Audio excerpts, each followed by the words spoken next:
Coronel Marcos Pacola, vereador pelo Republicanos em Cuiabá. É a primeira vez que ele comparece a um programa de televisão em Cuiabá desde a noite dos fatos. Até então, o vereador se pronunciou por entrevistas coletivas e na tribuna da Câmara de Vereadores. Hoje, ele escolheu o nosso programa para essa conversa com os nossos telespectadores sobre tudo o que aconteceu naquela noite no centro de Cuiabá, centro-sul de Cuiabá. Vereador, vem para cá, seja muito bem-vindo aos estúdios do SBT Comunidade. Bom dia, vereador. Bom dia. Tudo bem? Vou pedir para o senhor ficar aqui comigo aqui no centro, aqui, para que a gente possa se posicionar para essa câmera. Primeiro, preciso agradecer ao senhor pela gentileza em escolher o nosso programa para essa entrevista. Eu imagino que não tem sido fácil para o senhor esses dias.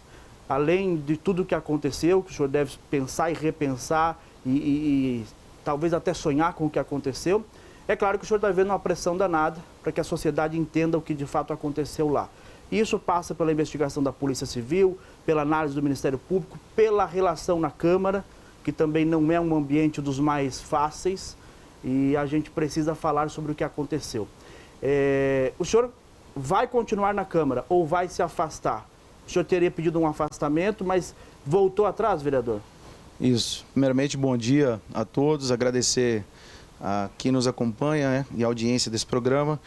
Permaneço nessa situação, no cargo. Nós temos uma CPI, desde o início dela, nós nos comprometemos de conduzir. Estou presidindo a CPI que investiga malversação com recursos da saúde no município de Cuiabá.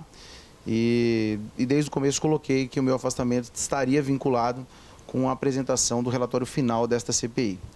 Em virtude das circunstâncias do ocorrido, e lembrando que são 5 conduções que eu tenho aí nesses próximos 40 dias, que é uma campanha, um processo de cassação, o mandato, a CPI e também o processo na Justiça. E, logicamente, né, eu sou ser humano também e todas as pressões que a gente sofre, mas iremos aí enfrentar todas esses percalços e essas missões, eu vou colocar assim, nesses próximos 45 dias. Vereador, a gente tem por objetivo aqui na comunidade respeitar todos os nossos convidados. Então, antes de qualquer outra coisa, eu queria perguntar para o senhor se posso fazer para o senhor toda e qualquer pergunta. Toda e qualquer pergunta. Estou aqui como ocupante de cargo público, eu tenho por dever de trazer aqui, não tem qualquer assunto que eu tenha melindres ou que eu não tenha por que abordar e falar. A Justiça denunciou o senhor, o Ministério Público denunciou o senhor por homicídio qualificado. Como que o senhor recebeu essa notícia?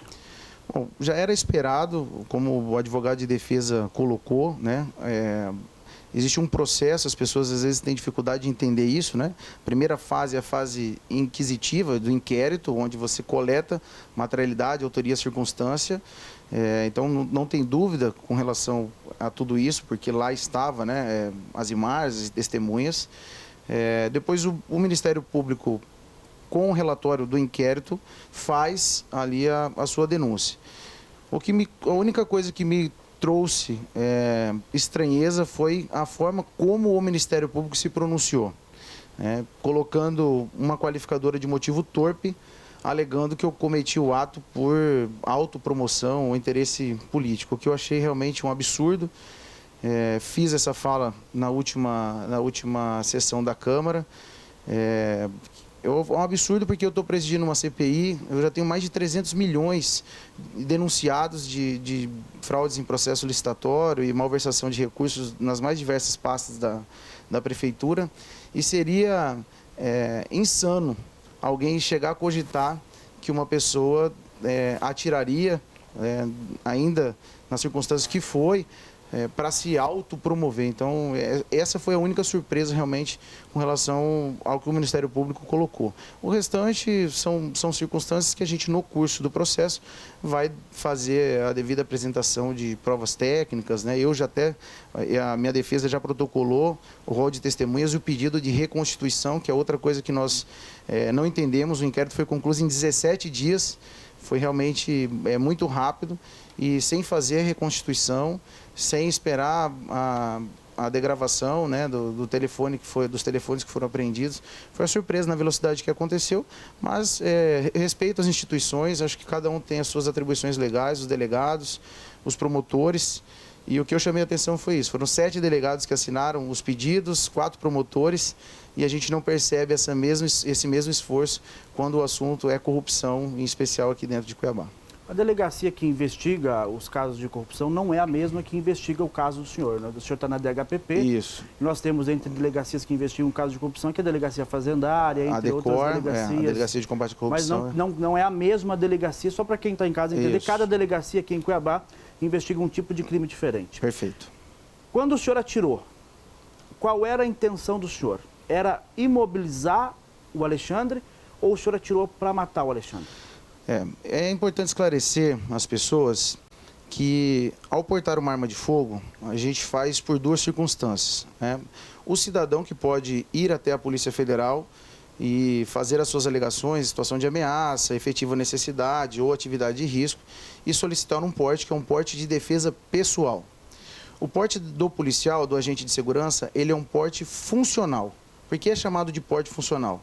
A função que ele exerce lhe dá deveres, que é o dever legal de agir diante das circunstâncias, e por isso o Estado te dá esse direito de portar uma arma de fogo para se defender e defender terceiros. É importante que as pessoas compreendam que quando eu desci na situação, a princípio parecia uma discussão de pessoas ali embriagadas, uma discussão realmente dentro da distribuidora, uma mulher que gritava bastante, xingava bastante.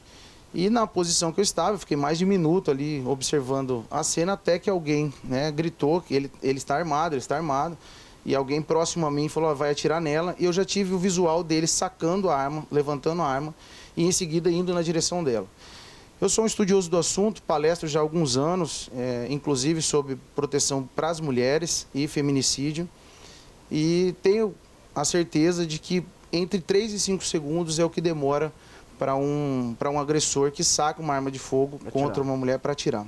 Então, naquele momento, eu dei a oportunidade, quando eu saquei a minha arma e verbalizei com ele, polícia, falei, larga a arma, várias vezes, inclusive no deslocamento. Tive toda a precaução ainda de sair de onde tinham pessoas na minha frente, isso fica bem claro no vídeo, ver que eu saio das pessoas e tiro, inclusive, ela verbalizando, porque se tivesse uma circunstância, as pessoas não conseguem compreender e acham que quando você dispara numa intervenção, você sabe onde o tiro vai pegar, ou você escolhe onde o tiro vai pegar, ou se você vai ferir de morte ou não. O objetivo, quando você usa uma arma de fogo, é neutralizar a ação do agressor, para que impeça ele de agredir terceiros ou você mesmo. Então, naquele momento, não tem essa... o policial não atira para matar, ele vai matar. O resultado é incerto. Nós temos casos de pessoas que, em situação de intervenção policial, tomou 2, 3 disparos, 1 disparo ou até mais, e sobreviveu. E outros que, as circunstâncias como essa, que a gente não sabe onde o tiro vai pegar quando a gente faz essa intervenção. Mas foi uma situação que eu, particularmente, fiquei bastante depois, enlutado, principalmente com uma família, é um colega de profissão, que no momento de responsabilidade decidiu associar álcool, arma, direção e o próprio laudo, quando saiu a alcoolemia dele, o estado, a quantidade de álcool que ele tinha no sangue, assim, altíssimo, próximo inclusive já do que se tem parâmetros para coma alcoólico. Então acho que isso que acabou fazendo com que talvez ele não tivesse ouvido ou não atendido a minha ordem de largar a arma ali. O senhor tinha bebido também naquele dia? Não. Chegou a fazer o teste do bafômetro? Não, eu me coloquei à disposição, estava na atividade parlamentar, estava indo para uma entrevista naquele momento, a caminho de uma entrevista, e não tinha bebido absolutamente nada, não estava, como muitas versões saíram, que eu estava lá na distribuidora, que eu estava em outro local, ou que eu tinha qualquer relação com eles. É uma circunstância também que eu até estou acionando judicialmente o presidente do sindicato. A busca e apreensão do meu telefone foi baseada na fala dele, dizendo que existia uma relação entre eu, a Janaína e o Alexandre. Nunca conversei com eles Aquela pessoalmente. História que surgiu de que o senhor teria instruído ele numa empresa, é verdade ou não? Não, completamente mentira, não tem nada. Nunca tive nenhum contato pessoal com o Alexandre. Lá na Forcion, onde ele comprou a arma de fogo dele, eu sou sócio cotista de uma das empresas que faz parte do grupo, mas eu nunca ouvi, eu frequento, vou ao stand, mas eu nunca ouvi lá dentro, nunca nós tivemos juntos no ambiente do stand ou da loja, e não tinha qualquer tipo de relação, tanto com ele, com ela, não os conhecia pessoalmente, em absoluto. Um questionamento que a gente recebe muito do nosso público aqui é o seguinte: os tiros foram da parte, eu não sei certo a palavra, mas do tórax para cima. Por que não atirou nas pernas ou do tórax para baixo, onde a chance de morte era menor? Esse é um questionamento muito feito, principalmente por quem desconhece da atividade policial e da atividade de autodefesa e autoproteção. O primeiro questionamento que eu falo é com relação ao treinamento. Não existe alvo com pernas. Para começar, não existe esse treinamento de atirar nas pernas. E o segundo ponto, eu quero lembrar um caso de 2013 em Tangará da Serra, onde uma circunstância parecida com essa, mas o agente penal não estava embriagado, ele estava rendendo um possível estuprador na rua e o tenente Salomão viu a cena e interviu. Na intervenção, o tenente Salomão deu um tiro na perna dele e ele tomou o tiro na perna, virou e deu um disparo acertando o peito do tenente Salomão, que veio a óbito. Ele sobreviveu, ele foi inocentado, né, reconhecido a legítima defesa. Então, às vezes as pessoas, elas não entendem do assunto e aí começa, por que não atira no ombro, por que não atira na arma, por que não atira na perna? É só tendo noção do que é uma intervenção armada para ter, saber realmente como fazer. Não existe nem esse treinamento e nem se cogita essa possibilidade tecnicamente falando. Hoje, depois de tudo que aconteceu, o senhor teria agido de maneira diferente? Não teria agido de maneira diferente, porque um segundo a mais, o resultado era incerto daquilo ali. Ele poderia ter atirado nela, poderia ter atirado em mim, poderia ter atirado em pessoas que estavam ao redor, que eram muitas pessoas. Tecnicamente falando, eu tomei precaução com tudo que eu poderia ter tomado e fiz tudo que eu deveria ter feito ali, inclusive para preservar vidas de terceiros na própria condução até o momento que eu entendi que era necessário fazer o disparo, que é onde ele inicia, como foi deturpado também na mídia, dizendo que eu falei que ele girou para mim em momento algum, pode pegar as minhas declarações, quando ele fez menção de girar. Mas o próprio Ministério Público cita, que nos depoimentos o senhor citou, que ele fez menção a girar. Sim. E as imagens mostram que em nenhum momento ele fez essa menção. Ele cai já com os disparos. Não, ele faz a menção de girar. A prova é que o próprio laudo que ficou desconsiderado, um dos disparos, que é o primeiro disparo, entra na parte de trás, sai na axila e pega no braço. Como que alguém que está de costa vai entrar? Então, no início, quando ele começa o giro, que foi o primeiro disparo, que foi esse que pegou e transfixou a axila. Não sei que agora, na fase da pronúncia, com os quesitos técnicos, nós teremos aí condições de provar tecnicamente. A gente tem a imagem que ele... aqui, vereador. Sim. A gente consegue visualizar na imagem essa menção a virar? Porque, olha, ele tá indo em direção a ela, com a arma para baixo. Se for possível, vai na câmera robô para ficar mais claro para o vereador. Eu não sei se ele consegue diminuir o frame, vai ver que ela olha 100% para trás, e a hora que ele começa, ela olha primeiro, eu estou verbalizando, ela gira totalmente para trás, que eu estou verbalizando, para largar a arma, ela olha primeiro... Eu vou pedir para voltar a imagem, vamos pedir para parar. A hora que ela virar o rosto, para. Pode voltar um pouquinho, volta 2 frames, isso. Volta um pouquinho mais, pode voltar. Esse momento que ela vira o rosto. Isso. E ele vai fazer um giro, ele começa a girar o rosto para o meu lado. Aqui, mas nesse momento ele está olhando para ela, com a arma para baixo. Ele está olhando para ela, ela já está olhando para mim. Ele começa a girar, olha lá, ele está girando para olhar para mim e levantando o cotovelo direito. Mas nesse momento o senhor já não tinha disparado ainda? Não tinha disparado. Aí depois começa, aí vai ver que aparece a língua de fogo. Foi aí, logo que ela vira, ele começa aí assim. Aqui ele já recebeu o primeiro. Exato. Vê que ele começa o giro. É que o disparo acabou acertando a cervical dele e aí fez com que houvesse esse desmonte que ele desceu. Mas eu não tenho dúvida, por isso que eu pedi a reconstituição, a gente vai fazer essa reprodução simulada. Agora, o senhor pediu a reconstituição do crime. Sim. Por quê? Para que o Ministério Público consiga ter a visão que eu tinha. Uma coisa é a perspectiva da câmera, daqui que está vendo todo o cenário. Outra coisa é a perspectiva, eu que estava atrás daqueles veículos e vejo os dois aqui, numa discussão, de repente, né, tem um empurrão, ela sai e ele em seguida sai com a arma. Como teria qualquer possibilidade de pensar, se não na circunstância de que ele iria... Ele não tinha nenhuma ameaça, não tinha nada na frente dele. Aquele empurrão dela enganou o senhor? Na verdade, não sei dizer se o empurrão enganou, mas ali não dá para ouvir, mas ela gritava muito. Ela gritava, ela xingava. As testemunhas contaram. Ela fala, sai Alexandre, sai Alexandre. Inclusive ela sai e ela de costas para ele, não tinha nenhuma ameaça à frente dele, ele decide fazer aquele saque. Eu não tive qualquer dúvida naquele momento que ele iria executá-la, essa percepção do momento do fato. O Ministério Público, que alegou que o senhor teve uso político da situação, ele cita até o momento que o senhor chega. No primeiro boletim de ocorrência registrado pelos policiais que foram até o atendimento da ocorrência, eles citam que o senhor teria dito a eles que alguém foi em direção ao carro do senhor e pediu ajuda, por isso o senhor parou, que tinha um congestionamento, que alguém foi até o carro falando da discussão, por isso o senhor parou. Na imagem, não há um congestionamento, o motorista do senhor para o carro e ele tranca a rua, e isso para o Ministério Público seria um indício do interesse político. Por que o motorista do senhor fez esse movimento com o carro? Bom, ele na hora que ele está aqui, é que essa imagem não dá para ver, a outra vai dar para ver. Aqui na frente tem um semáforo, os carros estão parados aqui na frente. Que e na hora que eu pedi para ele atravessar a rua, quando ele foi atravessar tinha um carro na frente, ele parou e aí eu desci. Ele foi lá estacionar o carro para retornar. Então, assim, chega a ser bizarro ver o Ministério Público falar que eu desci para poder as pessoas perceberem que eu estava lá. Eu acho que cada um, infelizmente, se mede pela sua própria régua, mas em momento algum, interesse de aparecer, eu desci, fui quieto, conversei com as pessoas. Então, eu acho que o Ministério Público foi a única forma que ele conseguiu achar para poder, de alguma maneira, dar sequência na denúncia que foi realizada. Quanto ao fato, o senhor disse que faria a mesma coisa hoje. Quanto pós-fato, essa mobilização, inclusive, de agentes que apoiam o senhor. A gente ouviu a mãe do Alexandre emocionada e triste com os movimentos em defesa do senhor na Câmara, porque ela se sentiu ofendida. Ela estava vivendo ainda o luto, a dor, e tinham pessoas lá defendendo o ato que tirou a vida do filho dela.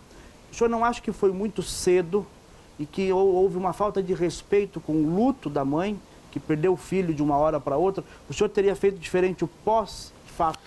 Não, as pessoas precisam entender, saíram mais de 2.000 notícias, tá? Nós fizemos um monitoramento, mais de 2.000 notícias falando a respeito do fato. Acho que a falta de respeito, principalmente, foi da vereadora Edna, que usou esse fato para fazer, ela sim, para fazer trampolim político e conseguir falar com todo, era a única pessoa que saía atendendo todas as emissoras, todos os canais, tudo que ela pôde angariar politicamente com esse fato, ela angariou com o sofrimento da família.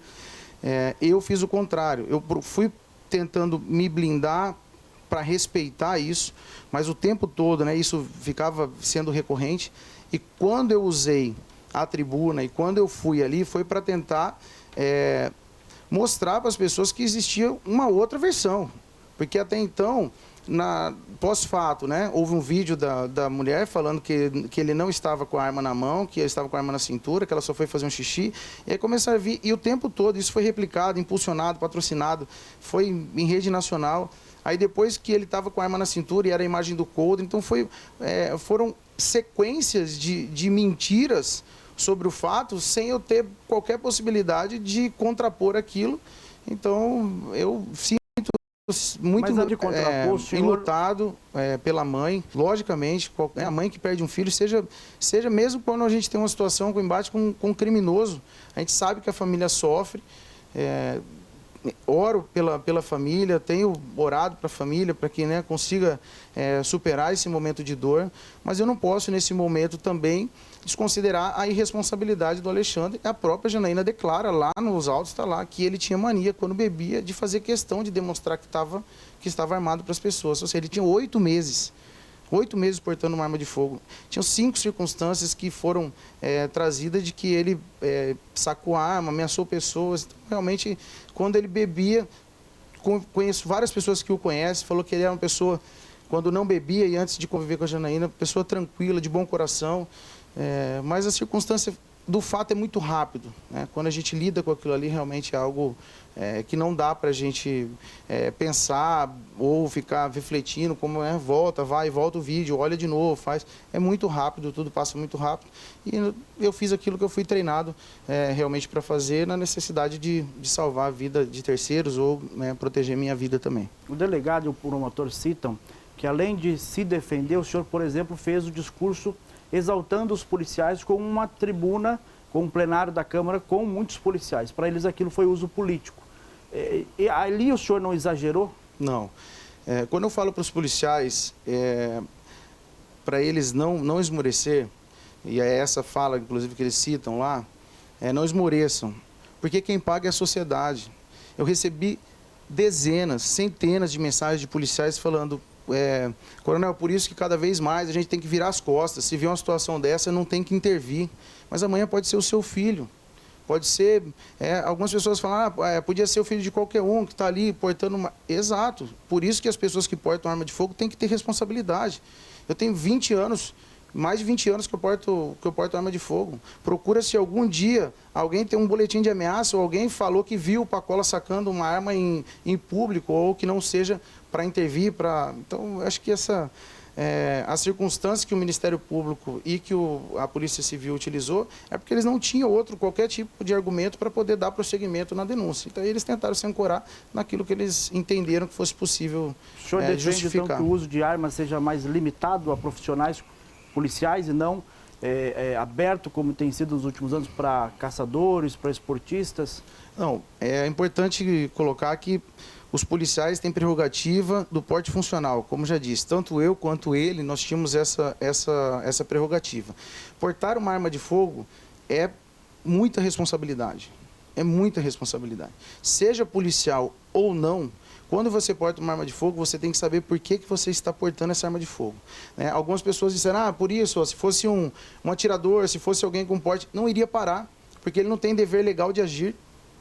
O porte de defesa, quando é concedido, é para defesa pessoal. Então, a pessoa que porta uma arma de fogo autorizada pela Polícia Federal, pelo Exército, por meio do porte de trânsito, no caso dos CACs, no trajeto de local de treino, ele é para defesa pessoal, para autoproteção.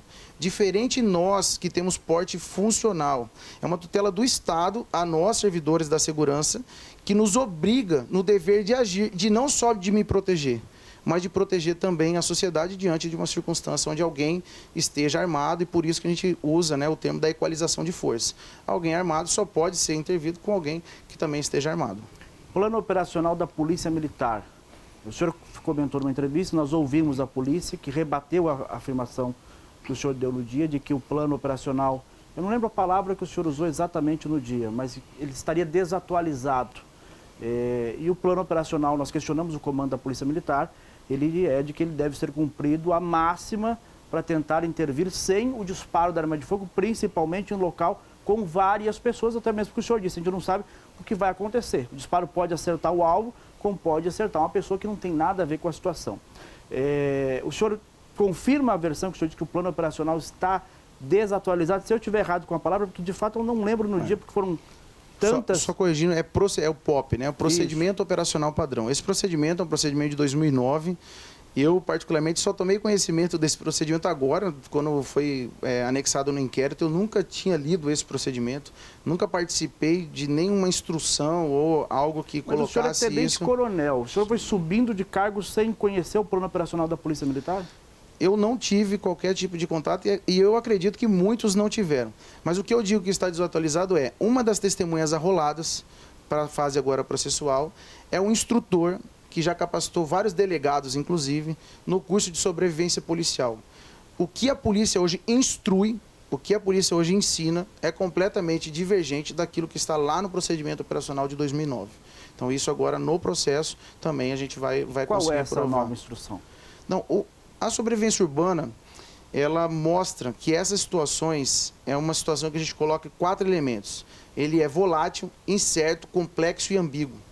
Não há como você colocar procedimento operacional, uma regra burocrática para circunstâncias, porque ali, se ele larga a arma dele, a hora que eu verbalizei, ele conhecedor do procedimento correto, ouviu alguém verbalizando larga a arma, é de fazer o movimento de abaixar e largar a arma, ou dele soltar a arma, teria tido um desdobramento completamente distinto do que foi o resultado final.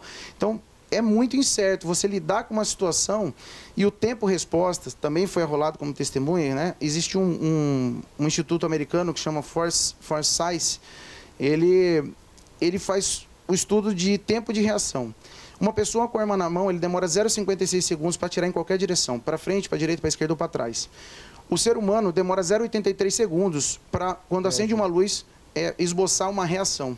Ou seja, se, como muitos aí acreditam, se espera a tomada de decisão de quem está com a arma para depois o policial agir, não só nessa minha circunstância, mas em qualquer outra circunstância, se o policial aguardar isso, possivelmente ele pode não ter a chance sequer de disparar. Tanto é que a principal causa-morte por disparo de arma de fogo é a aproximação de local de ocorrência e mais de 80% dos casos o policial não consegue sequer efetuar um disparo porque ele é atingido antes. Eu fico, eu fico vendo o que o senhor está falando, lembrando e tentando...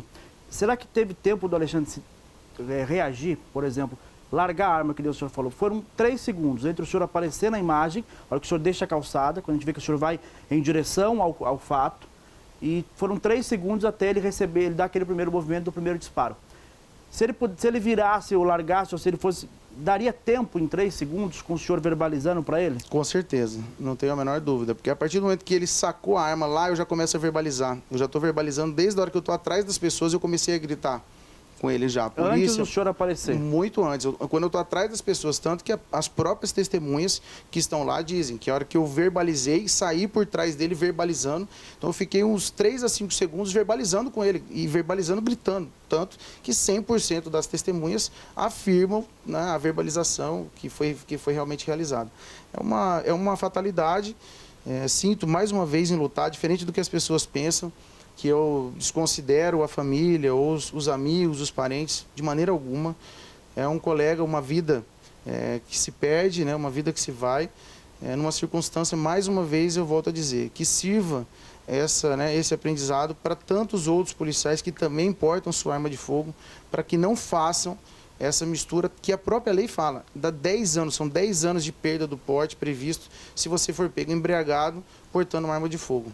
Então, a circunstância toda se desdobrou, apesar de várias testemunhas, né, falarem que foi ela que incentivou e que fez. Se ele não tivesse... Ela teria mandado, inclusive, ele atirar nas pessoas. Se ele não tivesse sacado a arma, com certeza eu não teria sacado a minha arma também.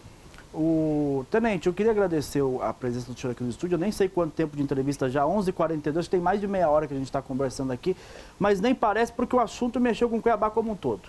Né? A gente entende o luto da família, a dor da família, a gente entende a pressão que o senhor vem sentindo pós.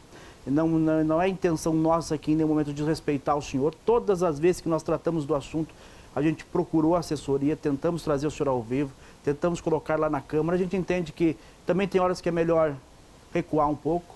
Colocamos na íntegra todos os todos os pronunciamentos do senhor na Câmara, com a imprensa.